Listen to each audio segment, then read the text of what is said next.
Good evening to viewers. We thank you so much for joining us in this edition of the Primetime Newscast on Equinox Television. Women in Douala answered present at the UDR Square, where the traditional march past ceremony was taking place, amid reports of the non-participation of some women of the opposition, of some women of the opposition parties here in the economic capital Douala. And also in this newscast, as far as the International Women's Day celebrations is concerned, we take you to the capital city Yaoundé, where some women were equally prevented from taking part in the march past ceremony by security forces because they were carrying handbags to the ceremonial ground. And also we talk politics, where SDF says it is going to be participating in the April 14th senatorial elections for the supreme interest of the entire Cameroonians. These are major headlines, details and more just in a moment.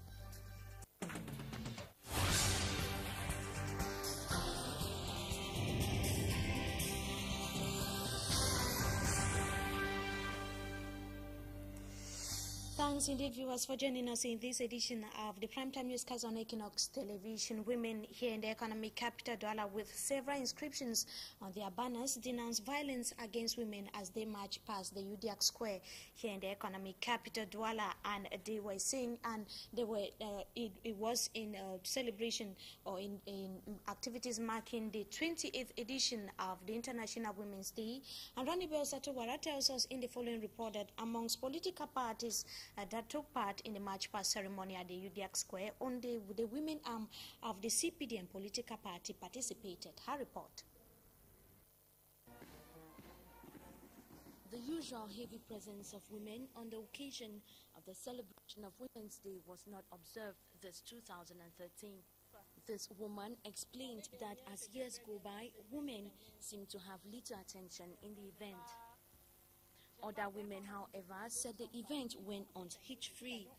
Women of the Delegation of Commerce for the Littoral said they oriented their celebrations towards the fight against high cost of living. They said they have provided women with products of basic necessities at low cost. The different calls for a boycott of the celebration by women to protest against all forms of maltreatment were not respected in the economic capital. It was also observed that the women from the opposition parties were absent at the UDR Square. Women from the feminine wing of the ruling CPDM party seem to have stolen the day as they marched past the grandstand with placards denouncing all forms of violence against women and the girl child. The traditional march past ended by midday to enable women continue celebrations in their different neighborhoods. That is how the traditional march past took place here at the UDR Square in the economic capital Douala. And back, we take you now to the capital city Yaoundé, where women turned out massively at the Yaoundé Boulevard, some with particular outfits to showcase their cultural values. And Roland Alcon spoke with some of the women who took no time to describe the meaning behind their outfits. His report. In their beautiful traditional regalia, women from the Northwest showcased the culture of their region. I'm a princess from Babungo. What I want to carry out is just our culture, the way we dress during festival. When we dress like this, we dance what we call Njangwai. And Njangwai symbolizes happiness. We are putting the attire to represent the culture of Northwest Province. The Monikim dance from Manu Division in the Southwest region also stole the show. Only game is to shake our buttocks, shake our waist, and it's our culture in Manu. Women from the West region were also present in their traditional regalia. The value of the woman as queen is also showcased by this lady. I am a princess. I am a queen, you know. Just adore, just celebrate a woman. She needs that. Women used the occasion to condemn homosexuality, encouraging marriage between men and women. You must fight against homosexuality and encourage marriage between man and woman. Cultures from other countries like Nigeria also spice the show. This is International Women's Day. It's all over, even in Nigeria is the same thing. And as a tradition, each year, the U.S. ambassador to Yaoundé, Robert P. Jackson, as he also marched past. and it was appreciated by many. The celebration was good and ended well at the May 20th Boulevard. The celebration was good and ended well. Like you, Roland Akon, say, the theme of the day is actually talking on the elimination of all forms of violence and protection of women and young girls in the country and the world at large. But it was quite an uncomfortable situation for some women who were prevented from taking part in the ceremony by security forces because they were carrying handbags, and some even complained of the uncomfortable situation that the scorching sun put them into. Roland Akon once again tells us more in the following report. At the Yaoundé May 20th Boulevard, security forces did not allow women with handbags to march past.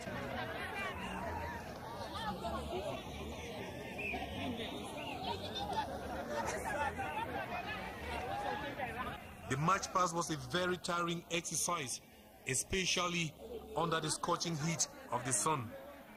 Oui, j'ai soif. Le soleil fait très chaud. Le soleil brille très fort aujourd'hui. The beauty and the form of women is exhibited in the design of their attires. Take a good look and listen to the different presentations. Mobaraba, la tenue des Sénégalaises, c'est une robe étanche. Women's Day celebrations in Yaoundé, it was an occasion for evangelists to preach the gospel of Christ. And back here in the economic capital, Douala, still on a package on the International Women's Day celebration, we take a look at the dilapidated state of the grandstand that was hosting guests here at the UDAC Square in the economic capital, Douala, where the guests were complaining of the bad state of the structure, and they are calling on competent government authorities to do something about the situation. The structure was actually hosting guests as the place played host to this year's edition of the 28th edition of the International Women's Day. Rani Bel Satowara tells us more in the following report. The grandstand of the UDAC Square, where the celebration of this year's edition of Women's Day, according to some observers, leaves much to be desired. Though with a beautiful facial view, several questions are being raised as to why measures are not being taken to repair the torn roof and some of the pillars. Apart from the dilapidated back part of the grandstand, underneath the structure is home to some other kind of Douala residents. They are street children and persons who were told take refuge there once any event comes to an end. Attempts at getting the council officials who were present at the grandstand of the UDAC Square explained the state of affairs were futile. There were talks of how the grandstand somewhat represents the embattled image of our country, Cameroon.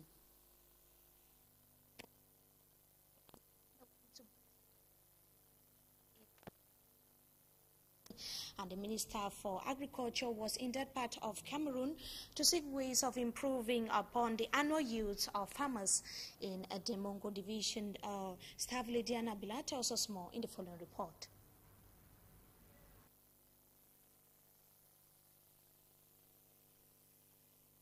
I'll be coming back to that report in a subsequent newscast. Now we talk about one of the most celebrated writer of our time in Cameroon and in Africa, in the African continent, who died this day in 2007. We are talking about Dr. Baté Bissong, and he died on his way from Boya to Yaoundé. And Dr. Baté Bissong, lecturer of the Faculty of Arts in the University of Douala, died alongside 3 other persons in a ghastly road accident which took place in Idea. And the literary icon had, on the day before his tragic death, launched his book titled The Disgrace, and he died at the age of 53. Now on to more news. 3 persons, or 3 members of a particular family, perished in a road accident that occurred along the Douala-Bafoussam highway, and reports say a uniformed man on board a motorcycle alongside his 2 children came head-on with a vehicle. Senior reporter Chris Toby has the details of that report. It would be pretty difficult for this sub-officer's wife to come to terms with the reality. But the truth is there, she will neither see her 2 children nor her husband alive again.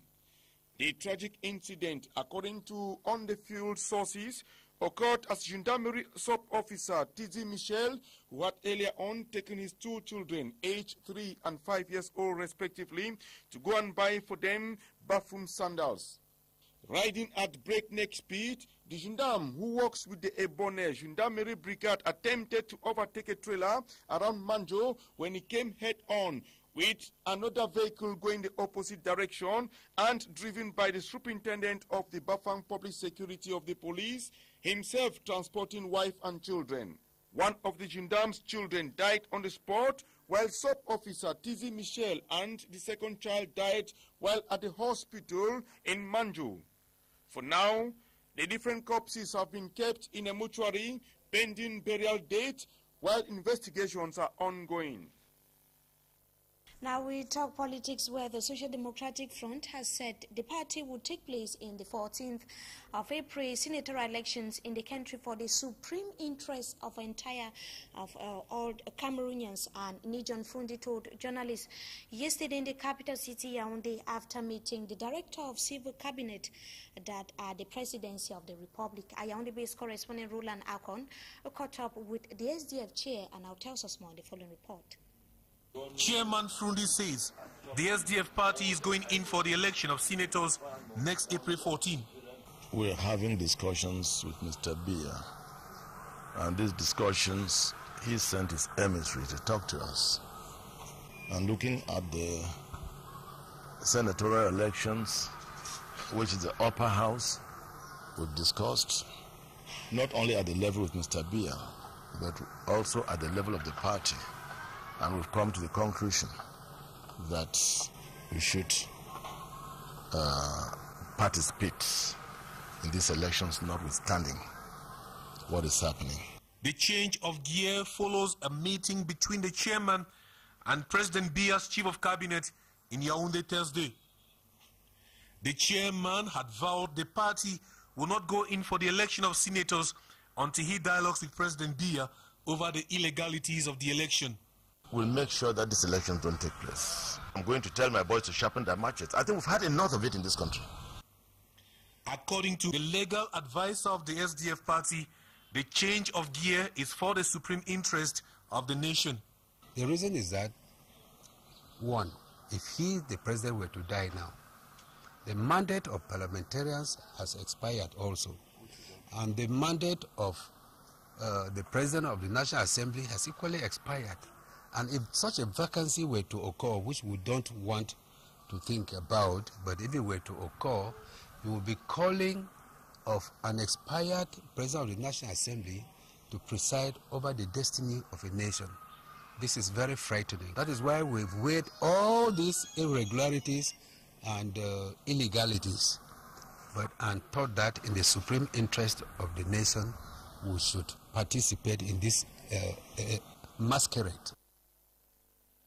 This is not the first time the SDF is changing its gear. The SDF party has about 800 councillors to elect the senators come next April 14.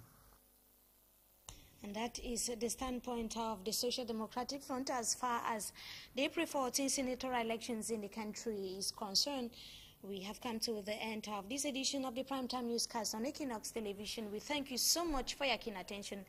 In this edition, we took a pause in the capital city, Yaoundé, and also here at the UDIAC Square in the economic capital, Douala, where we evaluated or looked at how the Women's Day celebrations took place. And we thank you so much for your keen attention. Meantime, have a wonderful stay in the company of our programs. Good evening to you all.